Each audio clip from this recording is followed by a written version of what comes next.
right. So good morning, everyone. Tamara Smith here, DC Primary Care Association.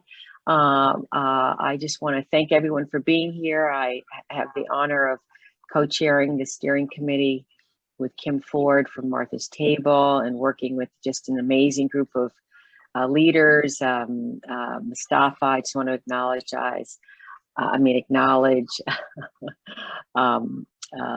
and all others, David, Dr. Adams, for your work in getting us here today. We have an exciting agenda. First, we would like everyone to put their name and organization in the chat.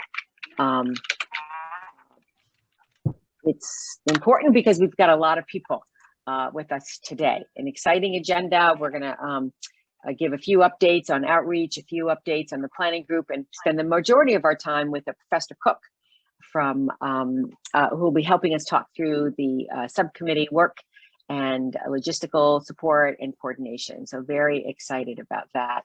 Professor Cook, thank you for being here. This is really an exciting time. A lot of work is being done, and I just want to appreciate and thank all members of the steering committee, all of our partners, all of the community residents, community organizations that are at this table. This is a really exciting project, and we're certainly glad that you're all involved.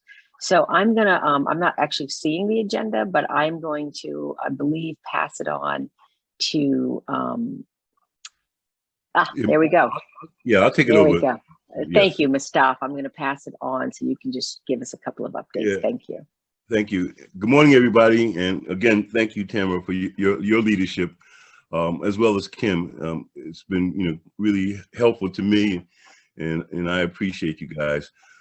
So today it's going to be some updates, and we're going to present and share the strategy around the subcommittee.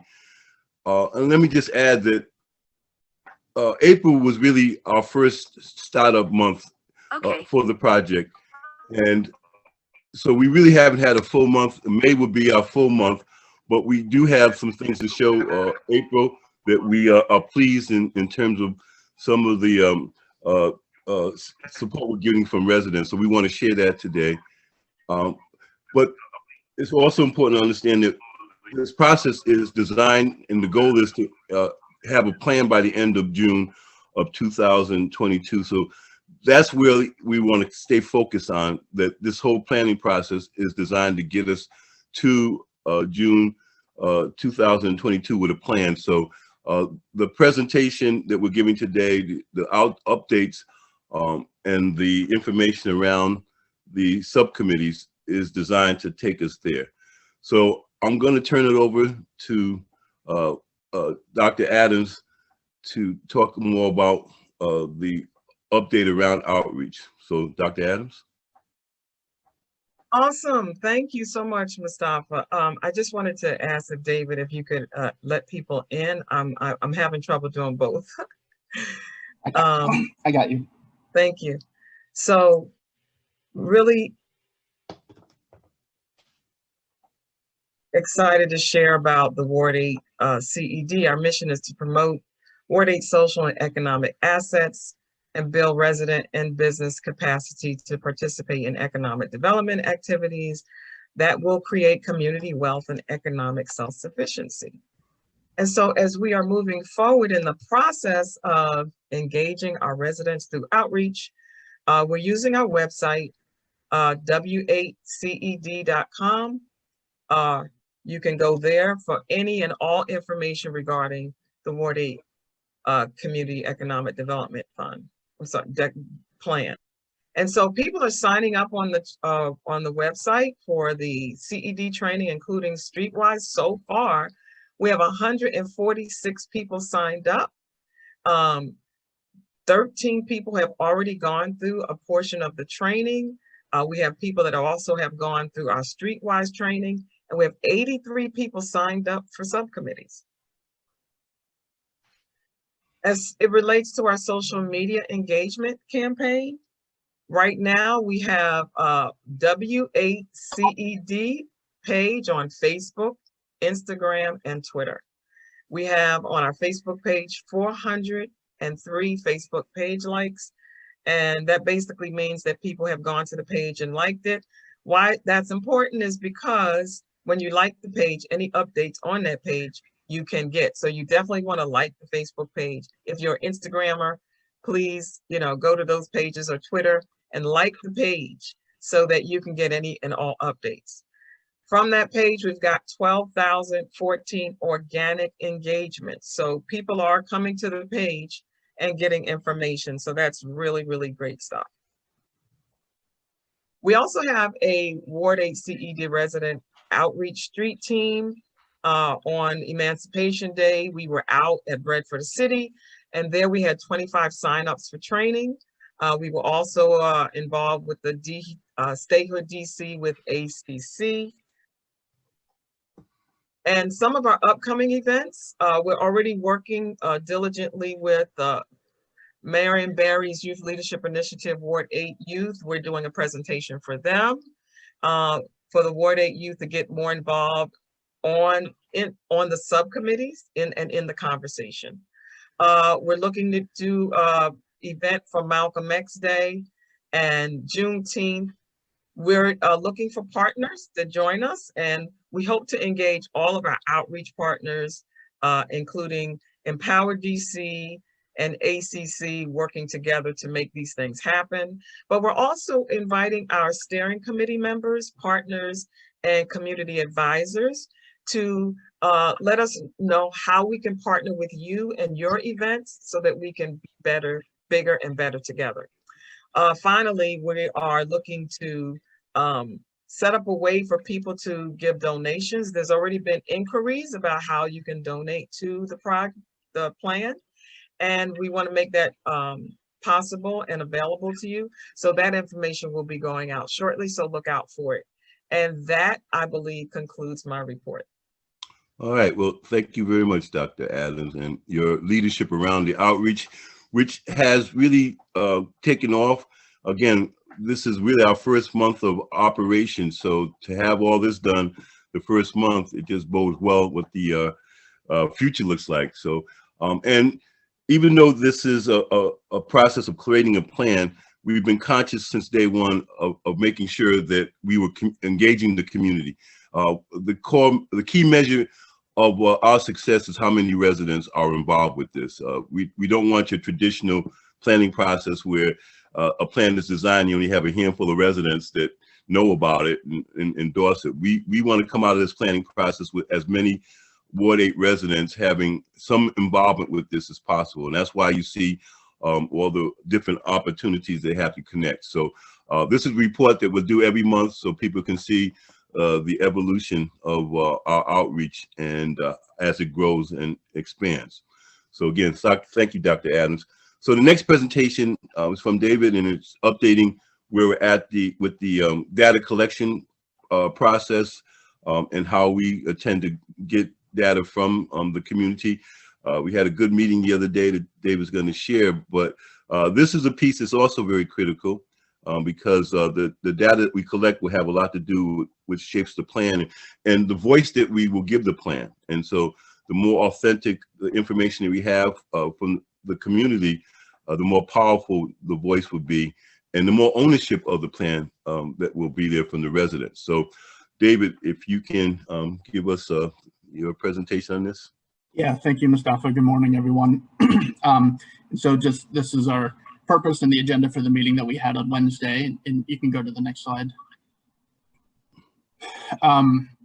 And so you can see here who was invited to this meeting, and if you're not on this list and you are interested in data collection, then please let me know. But the purpose with this is just to illustrate for folks how many people are at the table, who have expressed an interest in being a part of the data collection or helping to shape and or implement parts of the plan that are dependent on data being collected. So we brought together a number of folks from across sectors, an important part of this to really figure out, how can we unify around some common assessment tools and unify in amplifying the community's voice most effectively. So if you go to the next slide.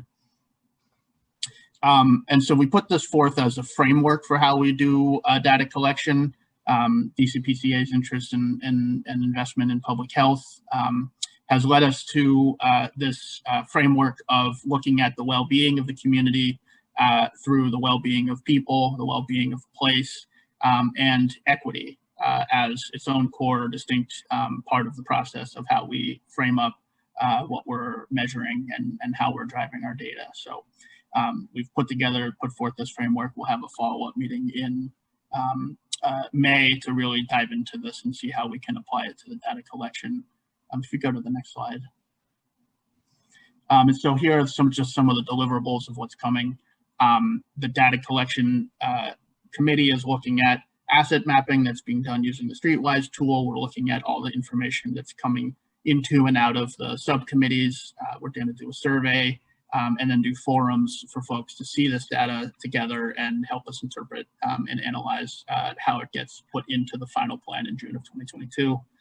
Also calling out here the role of enterprise, community partners, United Planning Organization, and DC Health Matters in implementing pieces of their own that are part of the plan.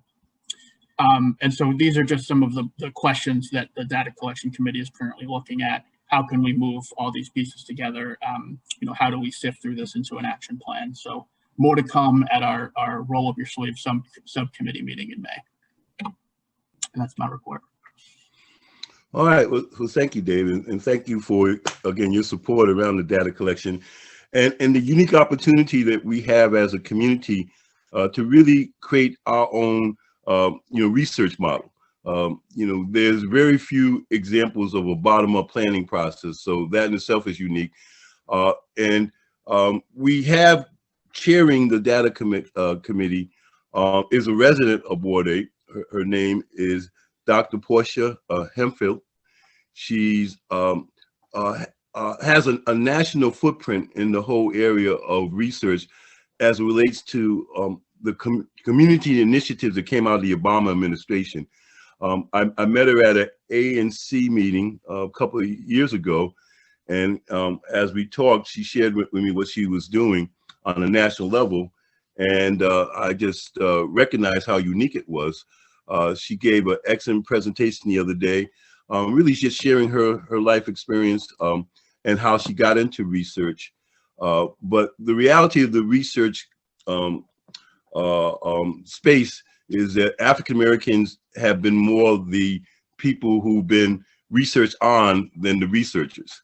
And that has been historical a reality for us. So in this particular planning process, we really want to make sure that the research that we do is protected by the community, but also just reflects the community in terms of the involvement, how it's formed. So the list that David showed about the participants, there is a very good cross section that is dominated by the community, and having the doctor chair the data collection is just one other way that we make sure that the research and the data that we collected is community driven and community owned.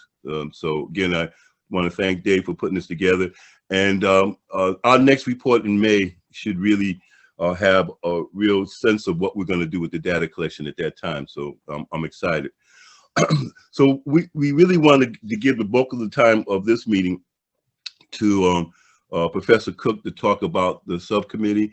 And Professor Cook is someone who I've been working with for the last year.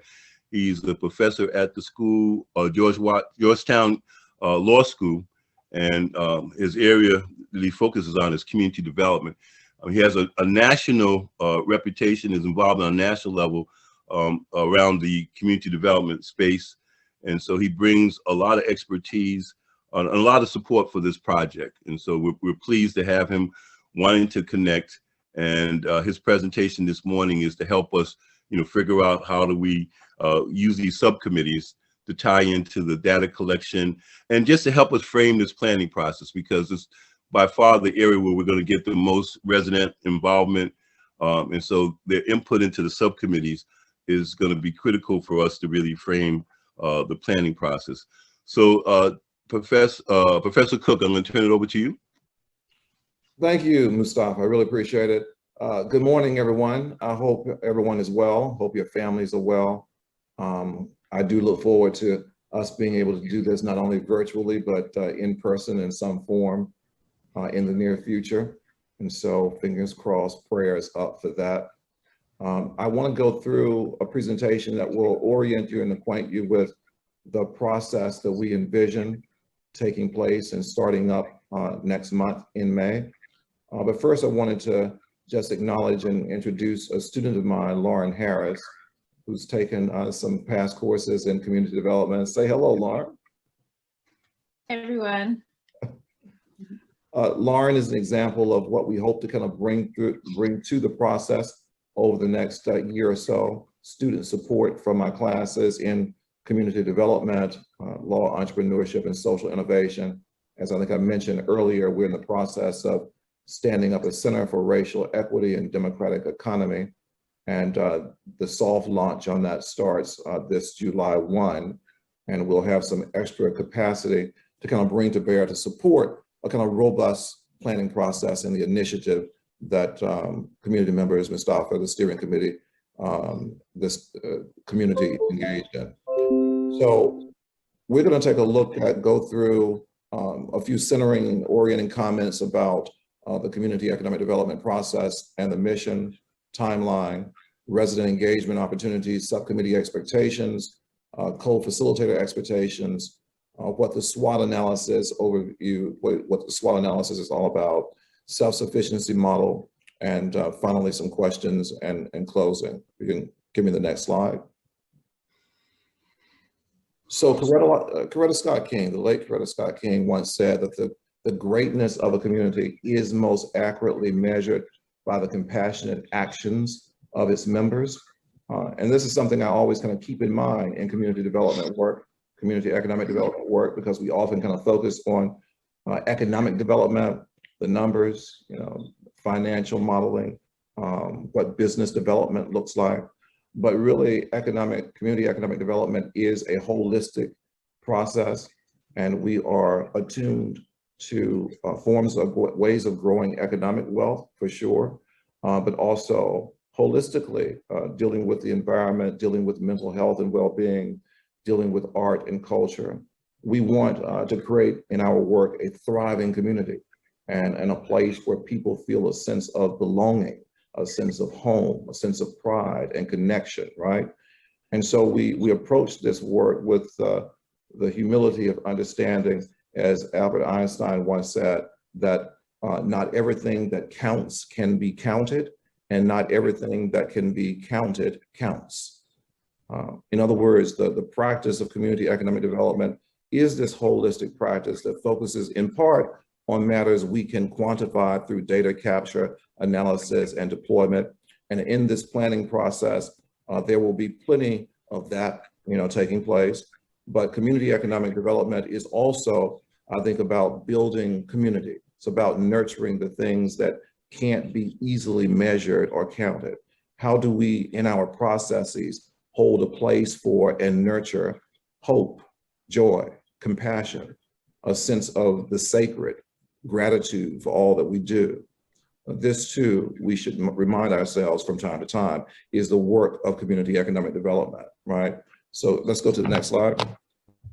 And you can see this is captured in our mission, because the mission of this process is to promote Ward 8 social and economic assets, not just economic assets, but social assets as well, and build resident and business capacity to participate in economic development activities that will create community wealth as well as economic self-sufficiency. And community wealth cannot be understood in a very kind of narrow, only economic and financial way, but also has to be understood spiritually and psychologically and emotionally, mentally, artistically, environmentally, all the kinds of intangible things that are associated with building this sense of belonging, place, and community, so that we can not only be survivors of the many forces that besiege us in marginalized communities in many instances, but also thrive within the communities in which we collectively build. So let's go to the next slide. So we'll take a look at the timeline here. The timeline between now and October 21st, October 2021 is as follows. We're gonna solidify the subcommittee co-facilitators and leadership. We're gonna develop metrics to assess community strengths, weaknesses, opportunities, and threats, the SWOT analysis that we'll talk about in greater detail. The subcommittees will meet at least 4 times. We'll start this process in May with a meeting of the co-facilitators and the subject matter experts. This will be a kind of orientation session so that when we transition into June, the co-facilitators and the subject matter contributors will be prepared to facilitate these 4 meetings. The 4 major meetings take place in June, and the focus of the June meeting is to basically conduct a SWOT analysis. The focus of the July meeting is to assess and discuss the SWOT analysis results. September, we're looking at best practices assessment. In October, we wrap up and identify final priorities and best practices. We complete the SWOT analysis with priorities and recommendations by the end of October 2021, right? So we will have facilitated discussions around this, and our idea is to make sure that the voices of the community, of the residents, are lifted up in this process and are prioritized and become, as we'll see, one of the data points that we'll assess in putting together the final plan. The next slide. So the timeline from November then to December would be steering committee and co-facilitators review the subcommittee priorities and recommendations. We're then going to solicit community feedback on subcommittee priorities. So we'll have these listing and exchange sessions. Finally, we'll compile and analyze data from the survey and Streetwise app to begin developing overall community economic development plan. Next slide. From December to February, we'll focus on creating the first full draft of the plan together by mid-February. This is Black History Month. And so we think it fitting to have our first iteration of this done during this month. We'll present the plan to the mayor, to city government leadership, to philanthropic leaders. Basically, we are trying to create a process, excuse me, a process and a product here that we'll be able to enter into conversations with, power brokers and power centers that most affect and impact our community. So we're going to have conversations and start these conversations with government, with foundations, segments of the private sector, so that they are put on notice with regard to what we're doing in this process, what our preliminary findings and recommendations will look like, getting their feedback and response in this, incorporating it into the next stage of the development of the plan, but most importantly, to kind of open up the doors of that dialogue so that when we present our full plan with recommendations and expectations that actors in these 3 sectors in particular, government, private sector, philanthropy, they'll be prepared to step up and to do what they need to do in order to make sure that these action agendas, the recommendations, are executed. Solicit feedback on priorities and overall plan. Next slide. So between February and June, we'll finalize the full plan, implementing the feedback from our discussion with these groups and our discussion among ourselves. We'll create hard and soft copies to distribute to community key stakeholders. And we will culminate, this process in a symposium, where hopefully we are meeting together and we can celebrate the hard work that has been done and unveil the final community economic development plan, which will include, an action agenda, of course, right? And one of the efforts of one of the outcomes of a process like this is that it hopefully mobilizes us all, gives us a sense of division of labor, our responsibility in this process. But we also want to make sure that what we articulate as our action agenda, we can hold people to account, right? So if we've got expectations coming out of this for government agencies, for philanthropic foundations, for private sector, for, you know, what takes place with regard to the steering committee and other committees that move forward with regard to executing the action agenda, you have to also have in place a process of checking in, monitoring, holding people accountable so that you can actually achieve something. In other words, we don't want to create a plan and engage in a process that results in something pretty that we create that's put on a shelf that no one is really paying attention to after this process. The whole idea is to create an action agenda around this and to hold people accountable for those elements of the action agenda coming out of the process. All right, next slide. You can see here how the subcommittees fit into the overall process as a crucial part of, you know, what is being done here. The data that will come out of the subcommittees will go through the data committee, will be, you know, assessed, evaluated, feedback internally from all of us, as well as feedback from external sources, and incorporated into a process in which we can come up with a final report and recommendations. So the subcommittee work here that's going to be comprised of, as you will see, you know, predominantly community members and led by community members, you know, is absolutely vital to the process. And we see this as an opportunity for community members to really share what they think strengths and weaknesses, opportunities and threats are, what their visions are for the community with regards to the particular subcommittee that they're serving on, and to really kind of, you know, lead that process. The so-called subject matter experts that I like to simply refer to as subject matter advisors or facilitators, along with myself and my students who'll be working with the process. We're here as infrastructural support for a process that's going to be defined, envisioned, going to be led by community members. Okay, next slide. Okay, subcommittee expectations. You know, we want to, you know, center our work around principles, right? And it's commonplace with me in community development meetings that I facilitate to always kind of start the meeting, not with a prayer, but at least with an orientation that centers us around core principles, right? And of course, our mission statement is core to what we're doing. Mustafa asked me to share principles that I had developed for another organization, and I did so. And, you know, he's incorporated into the work that, you know, this committee and this community is doing. And not to go through all of them, but just to give you an idea, and those who will be facilitating the subgroups, you will get the principles and the description, and we'll talk through these in greater detail during the orientation session. But these principles can consist of, you know, diversity. We want to incorporate the diverse populations, interests, and cultures of the community in the community development process, and disengage from support of any effort that is likely to adversely affect disadvantaged members of the community. That is to say, we want to hold a place in our deliberations of what we do for the realization that there are many segments of our community that can't be present for any number of reasons in a process like this, you know, serving on the subcommittee.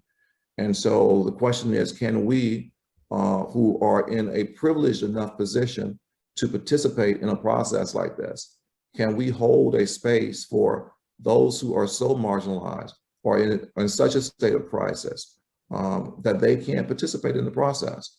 And through empathy and the compassion that Coretta Scott King talked about, can we, you know, project ourselves into their shoes? Can we take the data that we're getting from surveys and stuff like that and imagine where they're situated and how they're positioned, and take their viewpoints and interests as we imagine them into consideration in our work around our particular subcommittee's focus, right? So diversity and inclusion, of course, is very important. Systemic racism and inequality principle is to promote understanding and the dismantling of systemic racism and inequality by addressing the needs of groups that are historically marginalized and disadvantaged, right?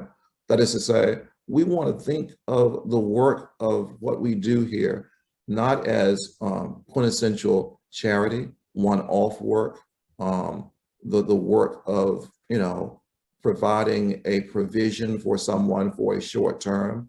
We really want to think of our work as meeting immediate needs. Yes, we have to do that in many instances, right? But also of long-term structural and systemic work. How do we create new systems and new priorities that are in place, that can be put in place and can outlive our engagement and participation in this process, right? We're trying to think more systemically and structurally in that way. And of course, that requires us to reflect some on policy, to reflect some on the institutions that are built and their orientation within communities. We really want to try to deal with this history of systemic and structural inequality as a way of creating a thriving, a truly thriving community. The community equity principle kind of ties into that. That'll be the last one that I'll touch on here. Support equity-based approaches to community development that build community and resident wealth through land trust, home ownership, cooperatives, other place-based enterprises, right? We've got to get to a point where community economic development is about our ownership not only of processes like this, which we should take a great deal of pride in, owning processes to envision what we want, to determine that, and to demand that is a key and important step to self-sufficiency, right? But we also want to own more institutions that can train and hire our own in our own communities, institutions that can produce wealth and livelihood for members of our community. You know, how do we move from being renters to being owners of the places we live? How do we move from being workers and employees to the owners of the places where we work through cooperatives or small businesses or what have you, right? We've got to grow ecosystems of ownership that give us greater resilience to be able to survive downturns in economies, hardships and crises that all communities experience, and that unfortunately Black and brown communities experience more than most. Next slide. So the subcommittees consist of, the following: housing, small business development, healthcare, public safety, cooperatives, youth, senior, family support, workforce development. We've got, as you see, a pretty nice spectrum of subcommittee work, right? And the reports Mustafa has gotten, people who want to work in these committees, and we want you to kind of sign up for them. Those who want to facilitate have gotten in contact with Mustafa, but I think there are still openings there as well. So the subcommittees are robust and cover, as we see it, a very broad swath of the kinds of challenges that we face and the kind of thoughtfulness we've got to put in to finding solutions to those challenges. So if we take the work of these subcommittees seriously, we're very confident that something very robust and comprehensive will come out of this work. Next slide. So each subcommittee will be comprised of up to 30 actively engaged community members ready to make a difference, 1 to 2 steering committee co-facilitators, 1 to 2 resident co-facilitators, 1 to 2 Georgetown University Law Center research assistants. You can see at the very top of this list are the 30 actively engaged community members, right? The steering committee co-facilitators, the resident co-facilitators, Georgetown law students. We're here to support this process and to be able to prop it up. The research assistants in particular will be instrumental in, for instance, if there are deliberations and there are questions that require quick research, some kind of an analysis, you want an answer to something, my students will be able to facilitate that and to engage in that. Along with our research apparatus at Georgetown, we should be able to turn those answers and those responses back to the subcommittee in short order.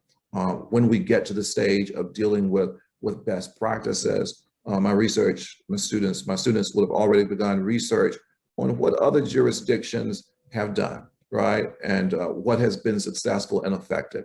This will be information that will be put in the file with subcommittee members having access to it. It'll be condensed, annotated, so that you can move through it fairly quickly.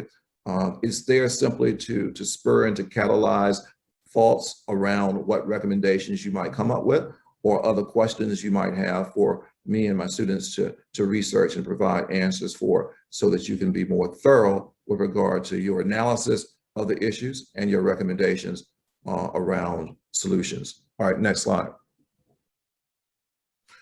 So each subcommittee will be responsible, as we said, for conducting the SWOT analysis, which is basically strengths, weaknesses, opportunities, threats, right?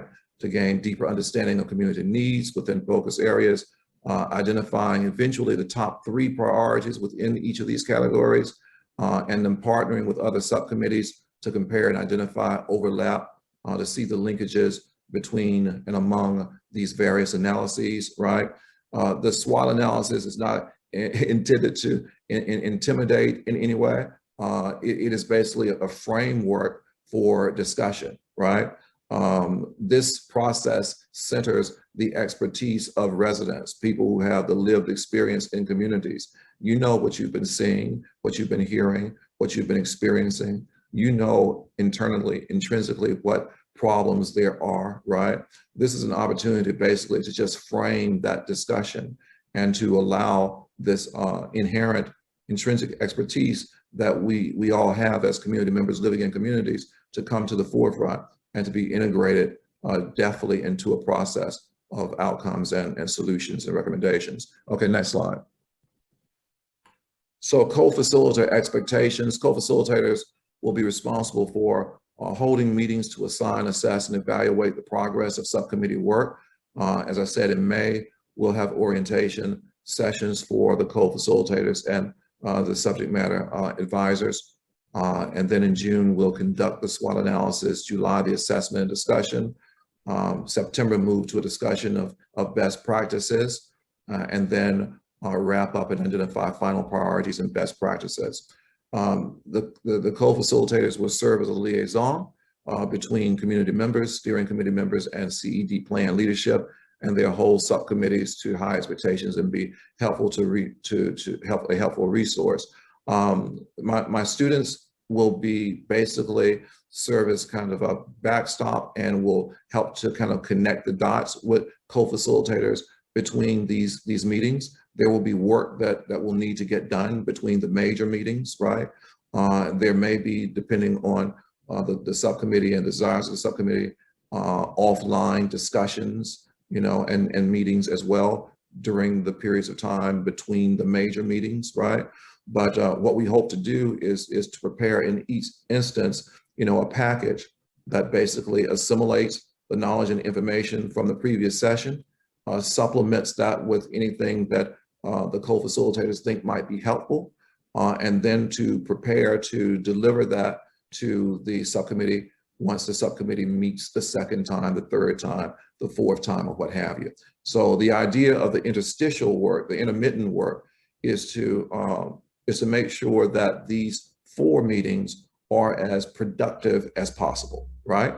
And we'll have to be jazz-like and a little improvisational in this process. You can't nail everything down before you start the process, but in general, that's what we're trying to do, to make sure that the meetings are as productive as possible and that the subcommittees have as much information or as little information as they need to engage in a very deliberative and constructive meeting when we do meet.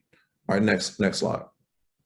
So the SWOT analysis overview, for those of you who are not familiar with it, it's basically a tool, as I said, for measuring and assessing the health and wellness of any entity, including a community or business. The analysis is used to develop strategic planning around identified priority, and includes detailed data collection analysis of a community's strengths, weaknesses, opportunities, and threats. Next slide. As you can see from this diagram, you know, there are kind of, you know, leading questions that are intended to just spur a conversation. And the facilitators will get, you know, an orientation around this, but just for the general body, you can see that, you know, questions about what are our advantages as a community, right? We often kind of focus on deficiencies and weaknesses and stuff like that, and tend to kind of focus on that. The squeaky wheel gets the most oil, You know, everybody likes a train wreck, or not like a train wreck, they stop for train wrecks. Bad news, you know, travels faster than good news. So, you know, this is the way that human nature is kind of oriented. We aren't so much oriented to affirm and to really kind of identify and understand our strengths. In this process, we really want to pay attention to our strengths as well, and to think of, you know, weaknesses not as, you know, a death knell, not as something that is, you know, problematic and can't be overcome, but as an opportunity, basically. Weaknesses and threats are opportunities to do better and to be better, and to make sure that our strengths can be magnified so that we can be a thriving community. All right, next.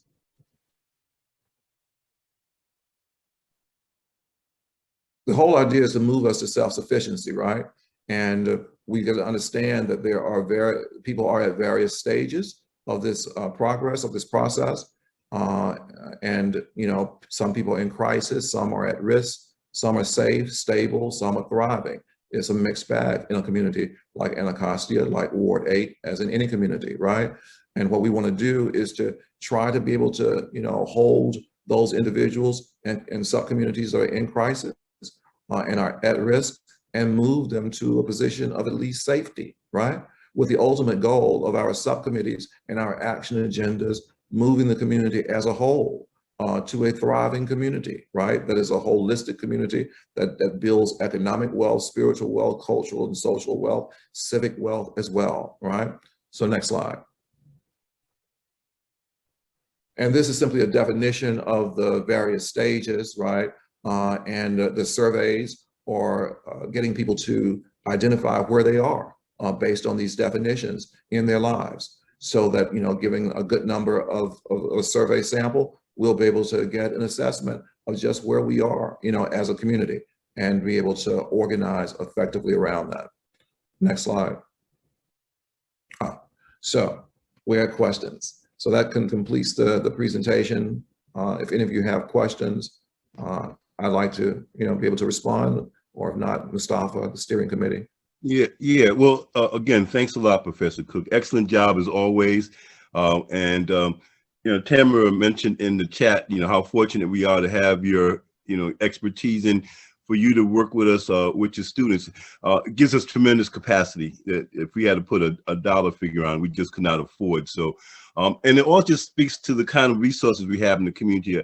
I mentioned Dr. Hemphill earlier. In my journeys and my travel, Ward 8 has a lot of expertise that's not been tapped. We have people that work all over the district, all over the country, and we want to make sure that we have them working in the community using their expertise to help us move. So again, thank you, Professor Cook. And before we open it up for question and answers, I just also want to recognize another key partner, and that's Enterprise Community Partnership.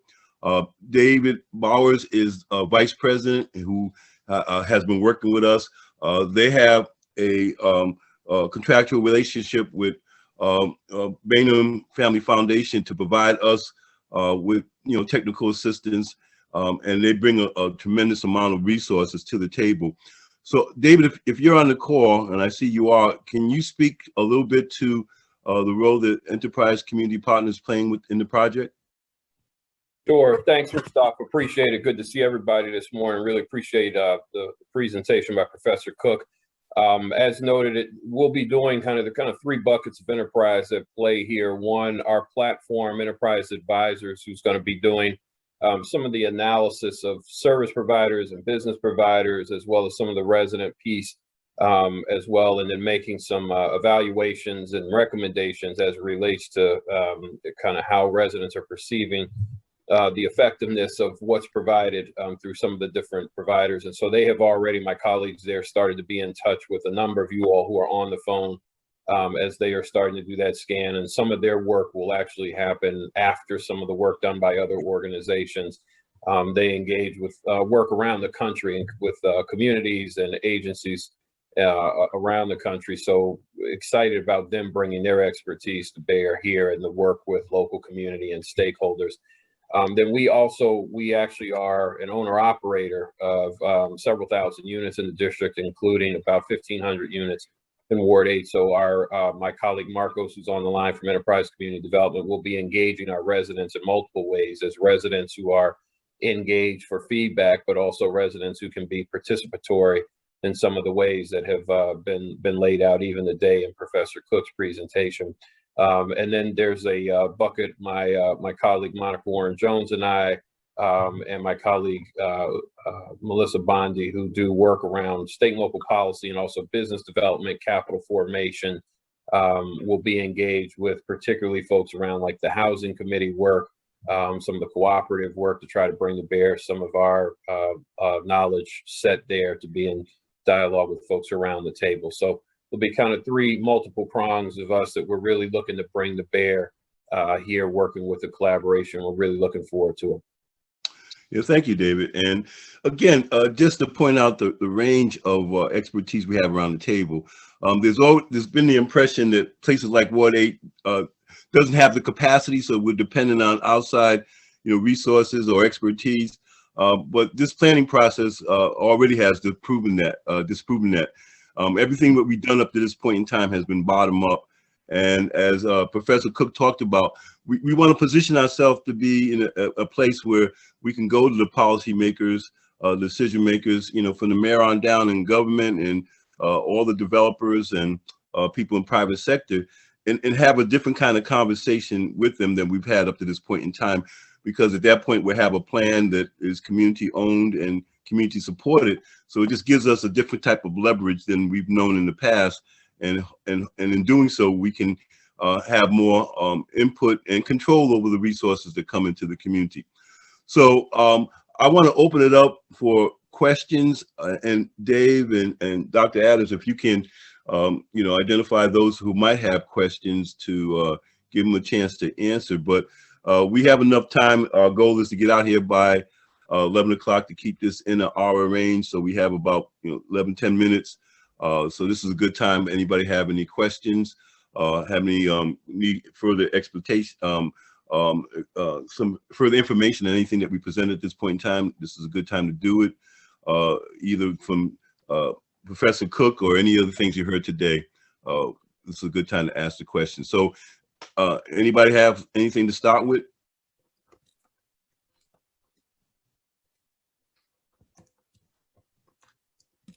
Okay.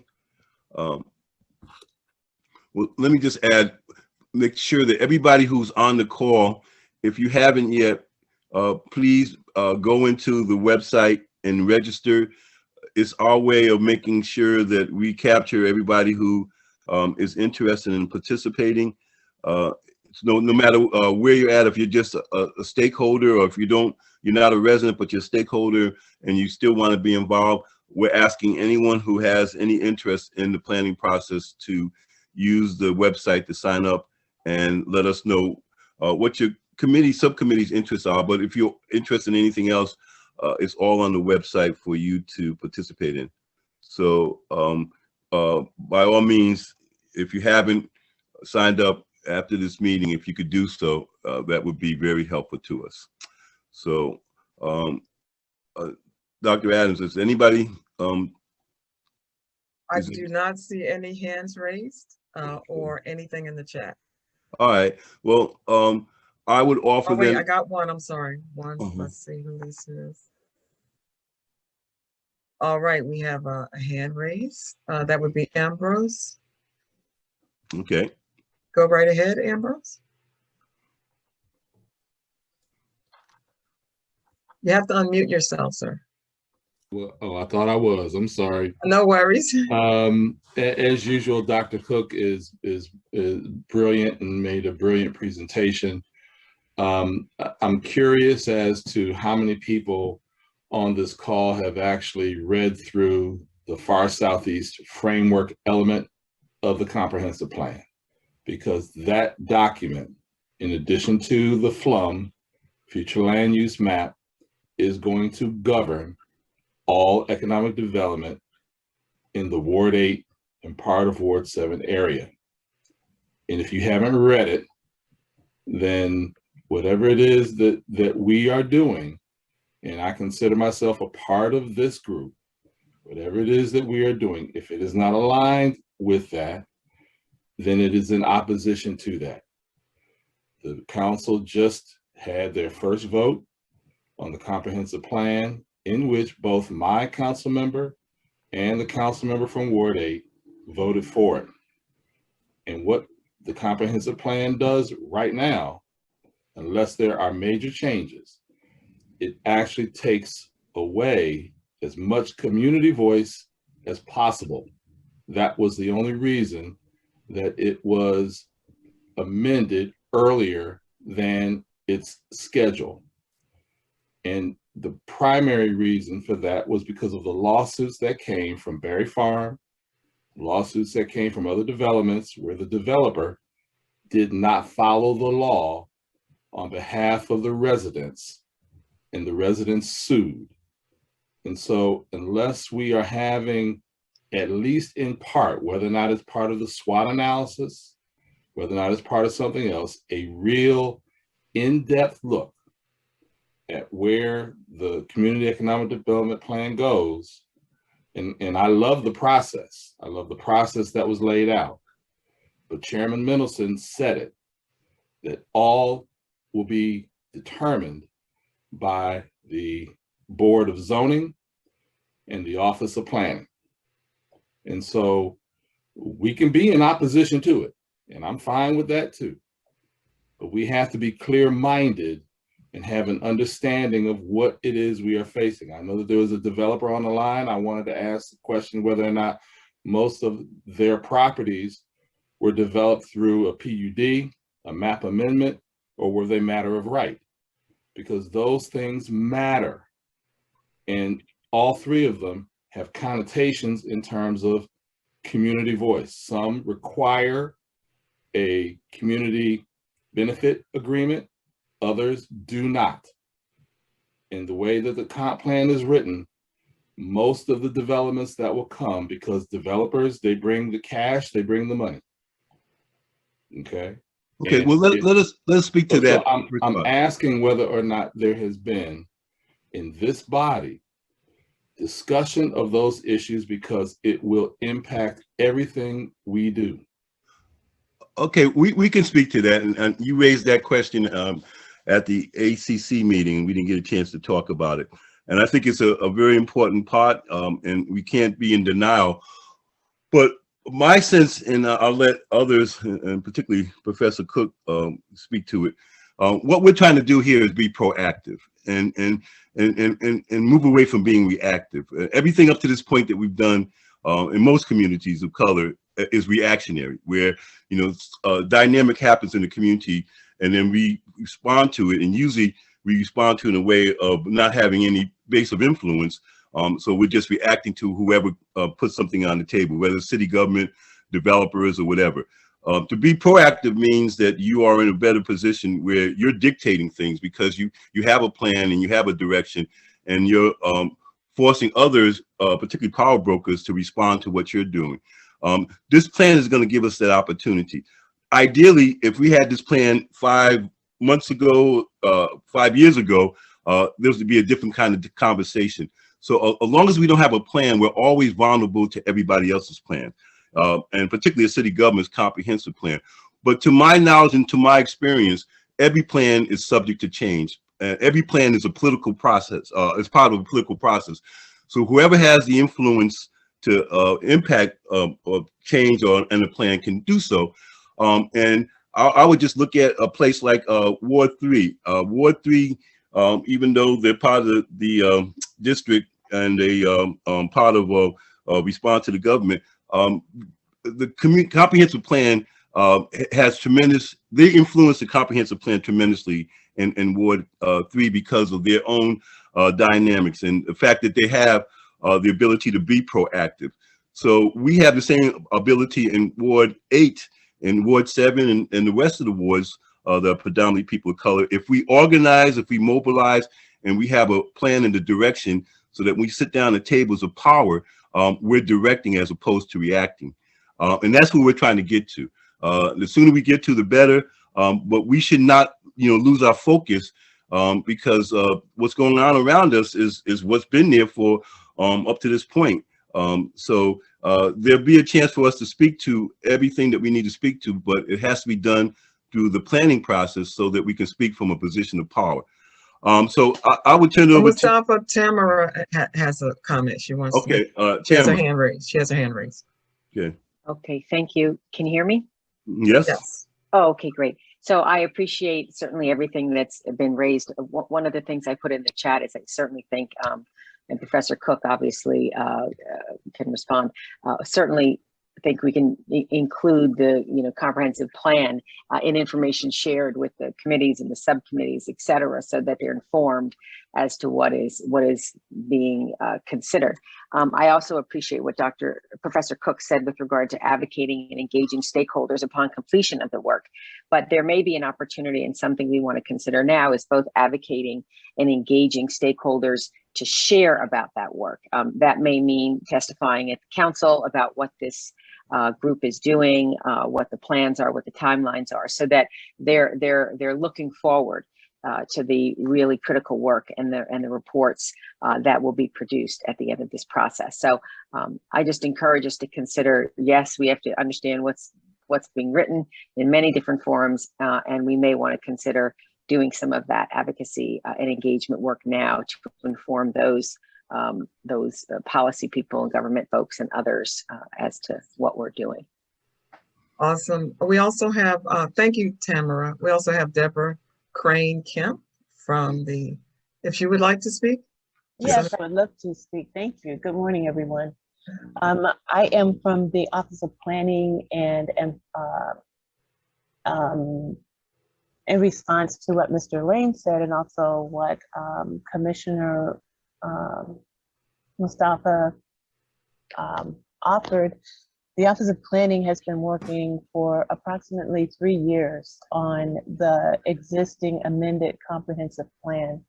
There's been tons of community outreach, and we are keenly aware that in Ward 8, we need to dig in and get better inroads into the community to ensure that we are expressing the concerns and interests of the community. With that being said, Valicia and I, well, I'm putting Valicia on the line, but the Office of Planning is certainly happy to present the area element to this community, as well as the framework element, so that we can take a look at it in its amended state, see if there are some gaps. But from what I recall in reading it, albeit I don't have it in front of me today, it is very comprehensive, very wide-reaching. I think Mr. Lane expressed possibly some concerns about the map amendments to the FLUM, and we can certainly take a look at that, but those were not submitted by the Office of Planning. Those were submitted by property owners, and in some cases developers and other interests. So I think we should take a look at that, and we'd be happy, the Office of Planning would be happy to, at some point in the near future, to do a presentation so that everyone is on the same page and aware of what that area element contains relevant to Ward 8. Okay, yeah, thank you, Deborah. And the Office of Planning has been at the table since we started, and they've been a real good partner. And there's been a connection. And the small area plan being done in Congress Heights, we see connecting to our process. We're not looking to duplicate. So their process is in place. Before we complete our planning process, we're looking to incorporate the small area plan in Congress Heights to make sure it's part of our overall plan too. And we've had some dialogue around that. So it's not to our interest to work outside of the structure, but it is to our desire to influence tremendously what happens, particularly in Ward 8, but all throughout the district. And I think once we produce the plan and we have a plan that the community is supportive, we'll be in a better position to have that kind of influence. So Dr. Cook, we're at that time, but I want you to close it out if you can by answering that question or anything else you think is important that we leave on. So Professor Cook. Thank you. So thank everyone who attended today. Really appreciate your not only attendance, but your participation and engagement in this process. Ambrose, I think you're absolutely correct in the need to really take seriously the comprehensive plan and this process.